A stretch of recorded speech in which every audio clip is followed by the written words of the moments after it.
नमस्कार मित्रों, नमस्कार। आप सबको मेरा नमस्कार। मेरा नाम अश्विन वैद्य है। आज मैं आपको अच्छी बातें सुनाने जा रहा हूँ। सोचा था तुम्हें हम अपने दिल का हाल सुनाएंगे। सोचा था तुम्हें हम अपने दिल का हाल सुनाएंगे। तुम्हारे कंधे पर सिर रखकर कुछ पल साथ बिताएंगे। तुम्हारे कंधे पर सिर रखकर कुछ पल साथ निभाएंगे। लेकिन कहाँ सोचा था कि ये ख्वाब ख्वाब ही रह जाएंगे। हम तुम्हारे इंतज़ार में बस तन्हाई ही रह जाएंगे। हम तुम्हारे इंतज़ार में तन्हाई ही रह जाएंगे। हर पल मेरी दुआओं में जिक्र बस तुम्हारा है।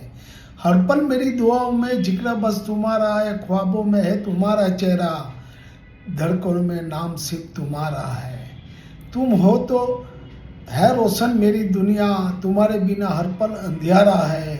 तुम्हारी हंसी में है मेरी खुशियाँ, तुम्हारे बिना जीना कहाँ गवारा है।